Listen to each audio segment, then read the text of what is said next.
Thanks very much for staying with us. Time now for Across Africa, our weekly look at stories from across the continent. I'm Georgia Calvin-Smith, and this week motorists in Nigeria face huge queues at petrol stations across major cities as frustration grows over the multi-headed crises triggered by the highest inflation to have hit Nigeria in almost 3 decades. Also known locally as the Mendzang, the Xylophone has a small but dedicated following in Cameroon. We hit up a festival dedicated to its sounds in Yaoundé that's attracted aficionados from across the continent. And we head out on the road with the roaming chef. Former rugby star Kenyan Ombachi scored a try with his cooking. Switching his passion from the pitch to the plate has earned him a pretty solid online following. But first, Nigerians faced crippling queues at the petrol pumps this week as commuters waited for hours to fill up, sometimes overnight. The latest fuel shortage has bumped up the cost of public transport as some gas stations have upped prices by more than 15%. Overall, the country is also facing the highest inflation in 28 years, topping 33.2%. This week, the government tried to offset the strain by raising public sector salaries by between 25 and 35%. But President Bola Tinubu's removal last year of petrol subsidies and foreign currency controls have contributed to the skyrocketing cost of food and essentials that's left millions struggling to get by. Margaret can no longer make ends meet as her monthly salary of €23 cannot cover the rent of the room she shares with her daughter. The cost of living in Nigeria is increasing by the day. The financial strain has forced 2 other of her children to drop out of school. Every day we wake up, we come to think, I'm going to feed my daughter, I'm going to cook, I'm going to send money to my children in the village. It's very, very tough. Inflation in Nigeria topped 33% in March, the highest it's been since 1996. Shola is a fashion designer and is worried about losing customers. She uses imported fabrics that her suppliers purchase in dollars. The naira's value has plummeted by 49%, so she has had to hike her own prices by 50%. Can imagine what you purchase for like 500, you're purchasing for like 1,000 to 1,500. So you can't just arbitrarily just start increasing the cost of making an outfit.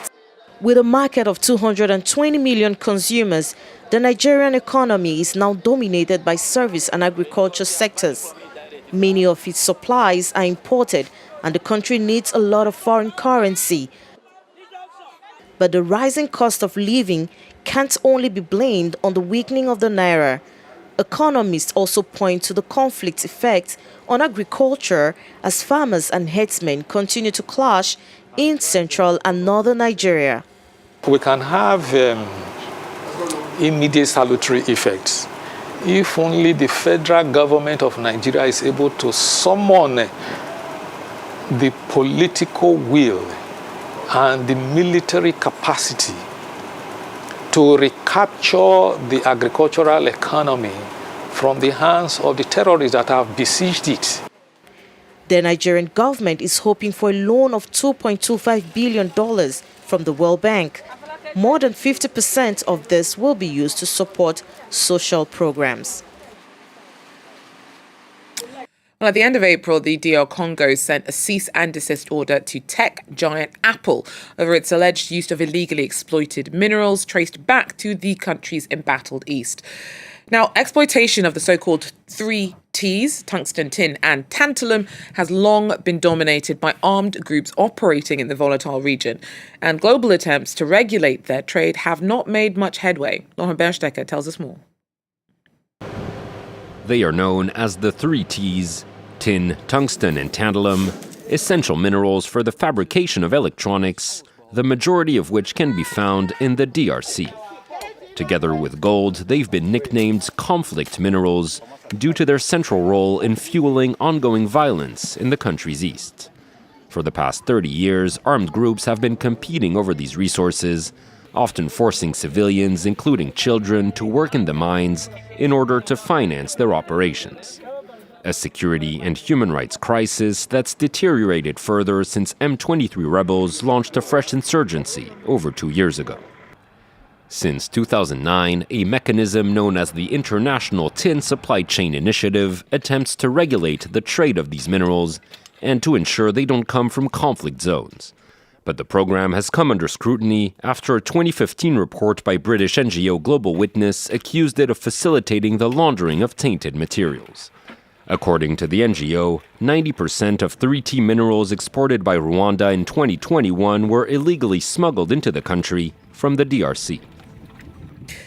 Now, known locally as the Mendzang, the xylophone has a small but dedicated following in Cameroon.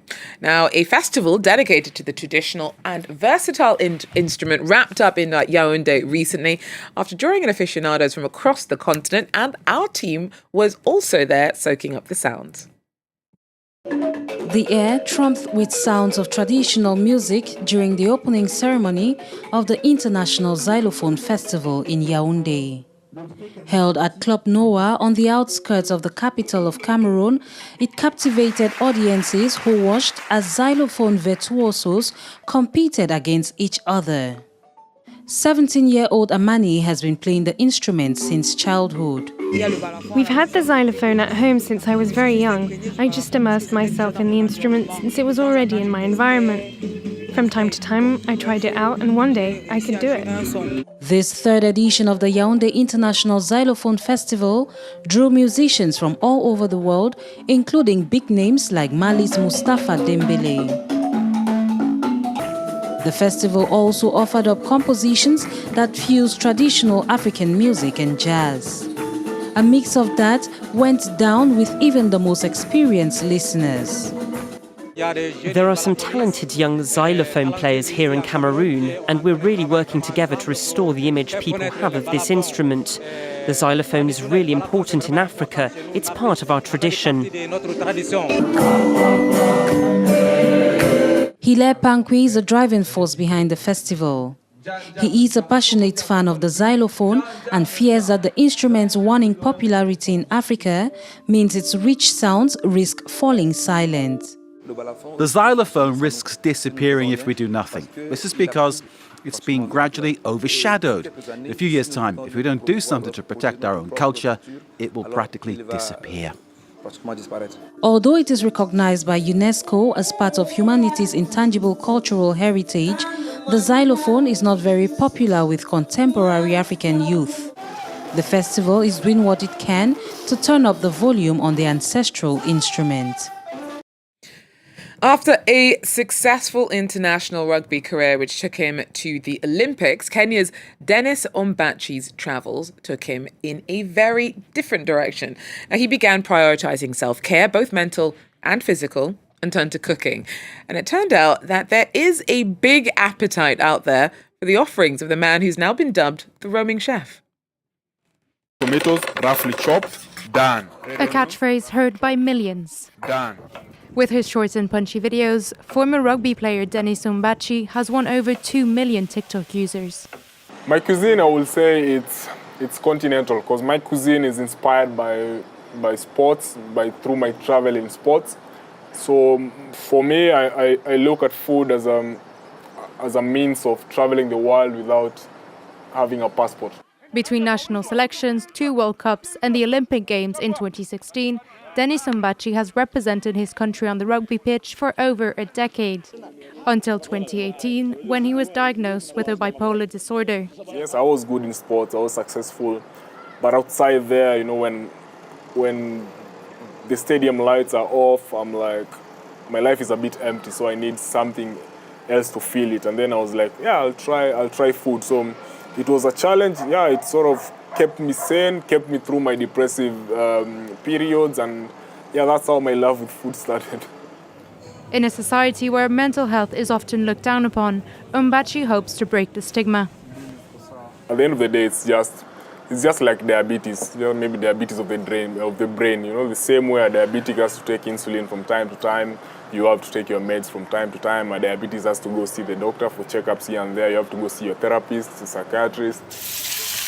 Away from the pitch, this former athlete now hopes to open his own restaurant as a legacy for his children.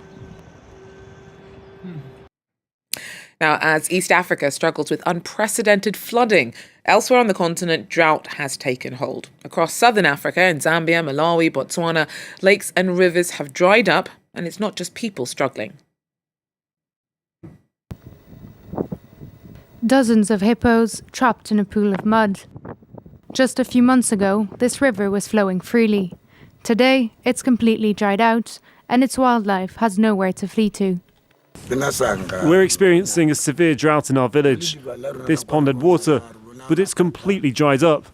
Our animals get stuck in this muddy pond every day when they try to drink the water. There's absolutely no water, as you can see. Even the hippos are stuck. Induced by the El Niño weather pattern, which should last until May, this is one of the region's worst droughts in 4 decades. Since January 2024, extreme climate shocks have killed more than 130 people and destroyed over 2 million hectares of crops across southern Africa. The river has gone dry. We are currently not getting any clients as we used to. The fishing industry has gone down. Trees are slowly dying. It's not even lush green as we used to experience. Our canoes have run dry and people are actually suffering.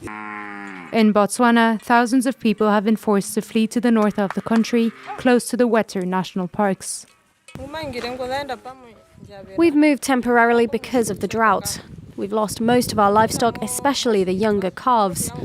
Since we've moved here, the situation has gotten better. Our animals are better. I hope we'll survive the drought. 24 million people in southern Africa are now facing what the UN calls acute hunger, and water scarcity has also aggravated the cholera outbreak in the region, which has killed over 4,000 people since the start of 2023. Well, that's it for Across Africa for now, but thanks for joining us, and do so again if you can. Till then, take care.